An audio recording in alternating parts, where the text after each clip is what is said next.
saya mau bahas tentang kunci berdoa. Yohanes 15 ayat 7. Coba keluarkan. Siapa yang pegang ayat ini sebagai kunci untuk berdoa? Password dalam berdoa. Ya, jikalau kamu tinggal di dalam aku dan firmanku tinggal di dalam kamu, hasilnya apa? Akibat hubungan dengan Tuhan, ya. Ini melekat. Harusnya menghasilkan buah. Saya baca ulang ya. Jikalau kamu tinggal di dalam aku dan firmanku tinggal di dalam kamu, mintalah apa saja yang kamu kehendaki, kamu akan menerimanya. Ini sumber makannya pasti dari akar. Ya, disalurkan ke ini, ke dahan ini, ranting ini. Tuhan maunya apa? Supaya menghasilkan buah. Karena ayat 8, coba baca. Dalam hal ini Bapakku dipermuliakan, yaitu jika kamu berbuah banyak. Dengan demikian kamu adalah murid-muridku. Supaya orang bisa melihat Kristus dalam hidupmu, yaitu saudara harus menghasilkan buah. Nah, saudara udah pegang ayat ini, terus tidak terjadi apa yang saudara minta 7 tahun, 10 tahun, kok nggak dapat. Ternyata tidak menghasilkan buah. Saudara nangkep ini? Ya. Ini ayat berapa? Ayat 8, langsung ayat 16, ayat penutup. Saudara baca ini. Saudara bisa menghasilkan buah itu, lihat ini ya. Bukan kamu yang memilih aku, akulah yang memilih kamu, dan aku telah menetapkan kamu supaya kamu pergi dan menghasilkan buah, dan buahmu tetap, supaya apa yang kamu minta kepada Bapa dalam namaku diberikan kepadamu. Dampak dahsyat ketika saudara menghasilkan buah adalah lu minta apa saja Tuhan kasih. Dua ayat ini sudah saudara tangkap gak? Ya. Nah, jadi kalau saudara yang tadi saya katakan udah pegang ayat ini, berdoa sebelum saudara menaikkan permohonan doamu, saudara ucapkan password doanya. Jikalau engkau tinggal dalam aku dan firmanku tinggal dalam kamu, minta apa saja semuanya akan diberikan kepadamu. Saudara ucapkan itu, terus saudara minta sesuatu. 10 tahun nggak dapat jawaban doanya. Saudara tahu jawabannya adalah tidak menghasilkan buah. Saudara selidiki dong, ya. Nah, di sini dikatakan menghasilkan buah dan buahmu itu tetap. Apa arti buah tetap? Berbuah tidak kenal musim. Karena saya sering lihat buah, misalnya buah rambutan, itu ada musimnya tuh, bulan apa gitu ya. Setelah bulan itu enggak lagi tuh. Saudara juga mungkin menghasilkan buah dalam arti buah roh apa nih? Kasih, sukacita, damai sejahtera. Kita pegang 3 ini ya. Ada musimnya tuh. Gaji naik. Nah, itu happy gitu, bahagia, nggak benci orang. Kenapa? Saudara disanjung, dihargai. Nah, itu musim. Begitu saudara kekurangan, saudara nggak dihargai orang, yang timbul ada apa? Benci, sebel, terus apa? Bersungut. Nah, itu tangkap ini. Dikatakan buahmu tetap, artinya apa? Berbuah tidak mengenal musim. Buah roh itu apa? Kasih, sukacita, damai sejahtera. Ini nggak ada kenal musim. Tapi saya teropong ya di sini ya. Oh, di sini nggak ada ya. Adanya yang di sana. Itu dia musimnya ya tergantung. Ya, usaha lagi lancar. Wih, happy nyanyi-nyanyi. Ya, apa buah roh? Kasih, sukacita. Dia nggak benci sama orang, kenapa? Disanjung, dihargai. Begitu saudara direndahkan. Yang ada apa? Kebencian. Berarti udah nggak berbuah lagi dong. Musimnya sudah lalu. Sekarang lagi musim paceklik. Padahal dalam berbuah itu, tadi saya katakan, dari tanah, benih, untuk menghasilkan buah perlu proses. Di proses ini, di padang gurun ini, saudara lebih banyak mananya? Berbuah apa dia nggak berbuah? Nggak ada damai sejahtera.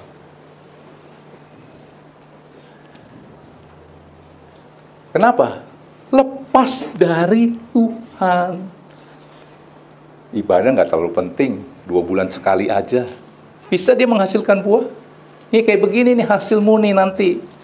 Ya, kalau melekat terus kepada Tuhan, dia begini, daunnya hijau. Hijau itu bicara apa? Seger. Hidupmu penuh sukacita, kegirangan, kegembiraan dari Tuhan. Penuh dengan damai sejahtera, ada kasih. Coba-coba lepas dari Tuhan. Yang ada bersungut, ngomel melulu, sedih melulu. Ya begini daunnya, nggak seger kan? Yang ada kebencian, kegelisahan, nggak ada damai sejahtera. Saudara mau ini anggapnya masih nempel ya. Ini gambaran tadi saya copotin. Saudara mau ini apa ini? Tangkap ini, ya? Oke, pemain musik. Jadi saudara kalau lepas dari Tuhan, kayak ini, daunnya kuning, kering, layu. Itu gambaran apa?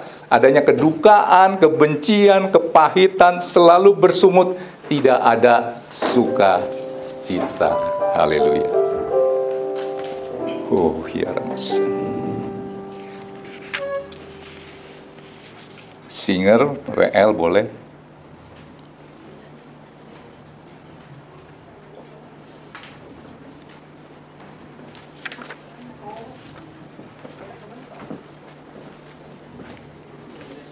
Nah, ini lagu ke-7 deh.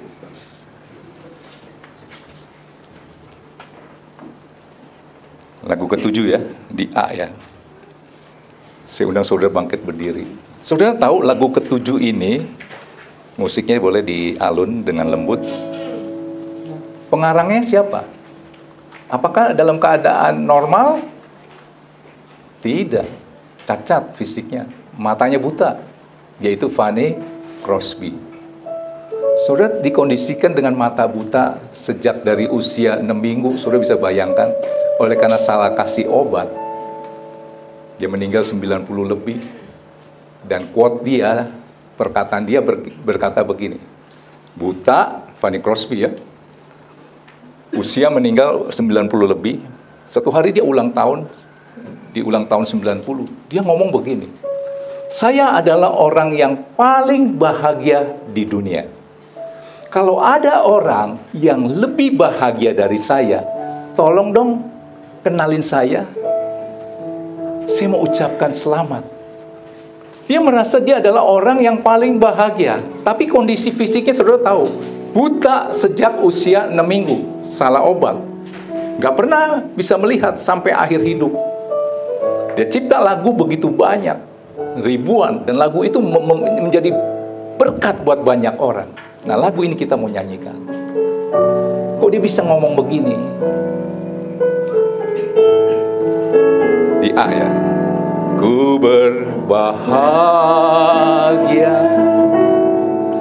yakin teguh. Kenapa? Dia punya Tuhan. Yesus abadi, kepunyaanku. Aku warisnya, ku ditebus, ciptaan baru, Roh Kudus. Dia katakan apa? Aku bernyanyi. Aku bernyanyi. Kondisinya gak memungkinkan. Muji Yesus selamanya. Bernyanyi bahagia.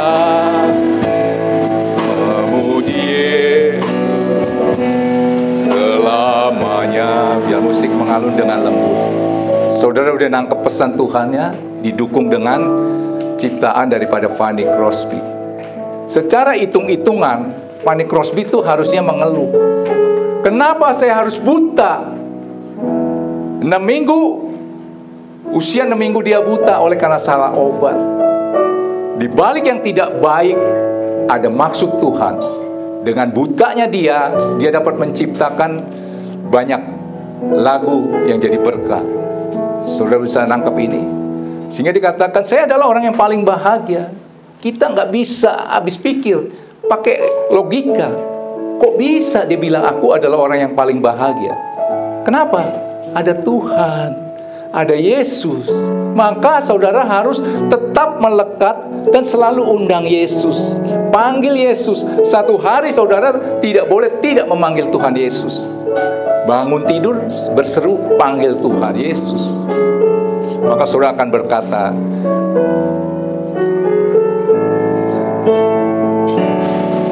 ku berbahagia, yakin teguh, Yesus abadi kepunyaanku, ahli warisnya ku ditabur, ciptaan baru, Roh Kudus. Aku bernyanyi, bahagia, memuji Yesus selamanya.